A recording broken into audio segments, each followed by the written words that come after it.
series is tied at 1 game apiece. Let's bring in Darren Dreger this morning. Dregs, happy Monday. How was the weekend, man?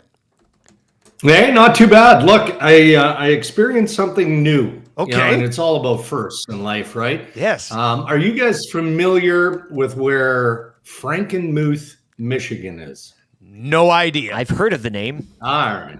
Well, see, you're one step ahead of me then, because so I tap into the coordinates into my GPS as I'm driving towards Saginaw on Friday, right? So I spent Friday, Saturday, part of Sunday in Michigan at the Memorial Cup. Didn't bother to check where the hotel was. What does it matter? I just assumed it was in Saginaw. That's where the Memorial Cup is. So I realized about 15 minutes outside of the hotel destination, okay, well, now I'll put in the exact coordinates of the hotel. Do that, and it leads me into Frankenmuth, Michigan, which predominantly Bavarian. Like, it's got a incredibly German flair to it. It might have been one of the coolest towns I've been in, period, right? And what it's known for, aside from, a heavy influence of German food and hospitality and all of that, is a place called Bronner's Christmas Wonderland. The largest Christmas experience in the world. I kid you not. Year-round. I kid you not. Year-round. Now you can imagine, it's a destination of choice in the winter, of course, certainly around Christmas. But, man, people were flocking to this place on the weekend. So, you know what? The hockey was good. The food was excellent. The beverages were flowing. It was a good time had by all in Frankenmuth. It's kind of like a mini Spengler Cup in a sense. It sounds really nice. Yeah, it sounds great. Very true. Is it right next to Saginaw? Is that like why you were there? Or? Yeah, no, I mean, that's where the hotel was. Oh, okay, Yeah, it's about 15, 20 minutes away from Saginaw. Yeah, and my understanding is I didn't spend a whole lot of time in Saginaw other than at the Dow Center Arena. But I don't think that Saginaw has the same sort of attraction as Frankenmuth. Yeah. Man, I love learning about new places. Put it on the map, it's having the kids next year. Where are we going for the holidays? I'm going to Frankenmuth. Pass the tickets, the Christmas experience there. Yeah, that'd be great. Darren Dreger with us from TSN and the Rain Dregs podcast. Oilers coming home with a split. I know some of the fan base is a little down on the dumps because they're coming off a loss here, but they got to be very happy with getting the split in Dallas, right? I think so. I mean, generally, isn't that the plan when you're the road team going in this time of year? You do respect home ice, and it's no different than the Dallas Stars coming into Edmonton. They're probably thinking the same thing. I think Edmonton should feel good, aside from the fact that, game 2 doesn't go the way that you hoped, but the start certainly did. I mean, they were all over the Dallas Stars through much of that first period.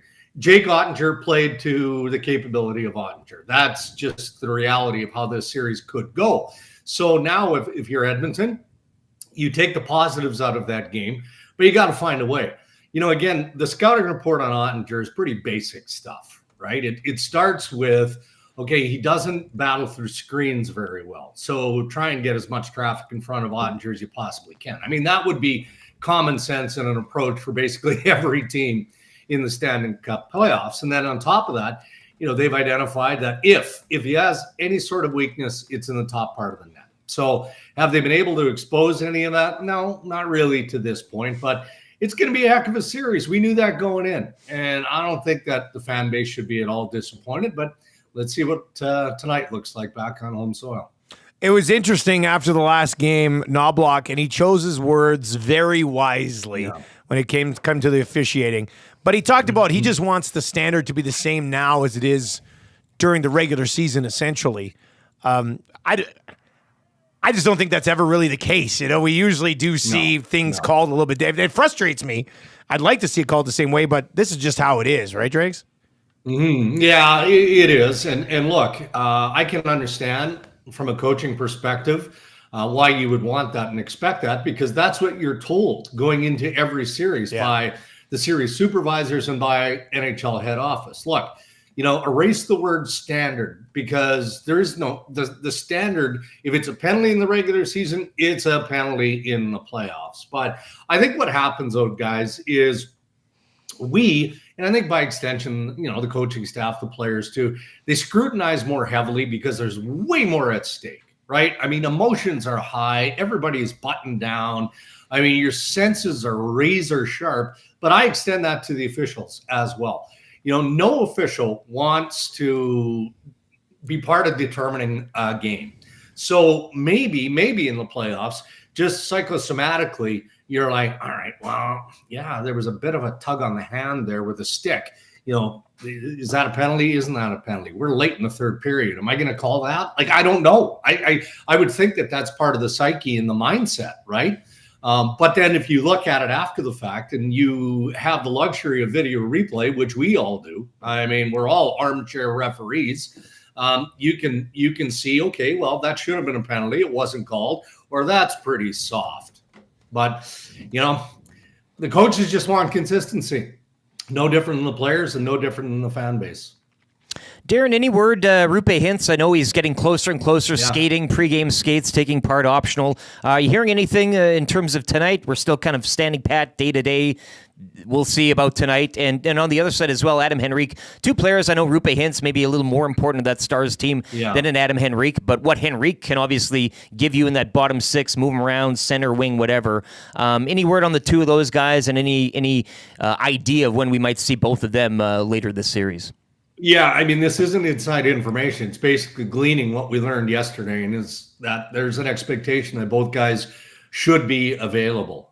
Whether or not we get clarity on that this morning from either club, we'll see. I mean, the Dallas Stars have been pretty forthcoming with that level of information. But I know from a broadcast perspective, Ray and the group were more or less expecting that Rupe Hintz would be available in game 2 and wasn't. And Knobloch and company have talked about Henrique and how close he is. I mean, percentage away from being 100%. So they did have the luxury going into game 2 of just stretching it out a little bit more, buy him a little bit more time. But if he's that close, I'd have him in the lineup. He's just so versatile. Right? I mean, you talk about throwing him into the bottom 6. Well, if he's got to play in your top 6, he's fine. He's good there. And this is such a tight, defensive-driven checking series that's wheelhouse for Adam Henrique for me. And then likewise for Rupe Hintz. I mean, you're not talking about depth pieces here. No. You're talking about impactful players that absolutely can make a difference in the series. So at this stage going into tonight, I'd be a bit surprised if they're not playing. And just to follow up, Darren, would you have any time for introducing a Corey Perry to this series when we talk about, the Stars and the choir boy nature of it? Yeah. But would a Perry and a Worm go in there and kind of wriggle a few things loose and get them a little frustrated, or do you have any time for that? I got all the time in the world for that. I'm old school when it comes to Corey Perry. And historically, as I've always said, I don't necessarily cheer for teams. I cheer for individuals. And I've always been a fan of how Corey Perry plays the game. Hold on a sec here. I gotta clear my throat. There we go. That was a quick throat clear. I'm not gonna lie, Drakes. That was really impressive. Yeah, and look at the quick mute too. Yeah, no, that the way you executed that was perfect. That was great. Well, you know what I do with every one of these segments, because you guys have figured this out over the years that we've worked together. I do have a trigger cough, right? Yeah. So I always have my cursor right on the mute. So then all I have to do is just touch smart move. Smart. That's good. Back to Corey Perry and just rewind to what I said about the basic scouting report on Jay Gottinger, right? Well, if he doesn't love traffic or battling through screens, isn't that wheelhouse for Corey Perry? I mean, just park that dude there and find a way to get zone time and get pucks on net. The problem, though, with Corey Perry is father time has caught up with him. And this is a hard, quick, north-south type of series. And if Corey Perry can't establish in front of the net, I think he's going to struggle with the pace of play and getting in on the forecheck and doing all the other parts that you need for him to be an effective player. But again, if it were me, I think he's wired for a game like this, so I wouldn't be surprised. Darren Dreger with us from TSN and the Rain Dregs podcast. Let's slide on over to the East, where it was just a phenomenal game. We did say coming into this series, like, Trouba will have his moment. Was that Trouba's moment? Is that the one, or is there another one coming because of the way that one was called? What do you think? Well, I mean, he's just that throwback again, right? Like, He reminds me, God rest his soul, of Brian Marchment, where, when Jacob Trouba is on the ice, everybody knows he's out there from the opposition. Absolutely everyone. And you've got your head on a swivel and you're paying attention. And on this play, again, let's kind of go back to what we talked about with the officiating and the standard here.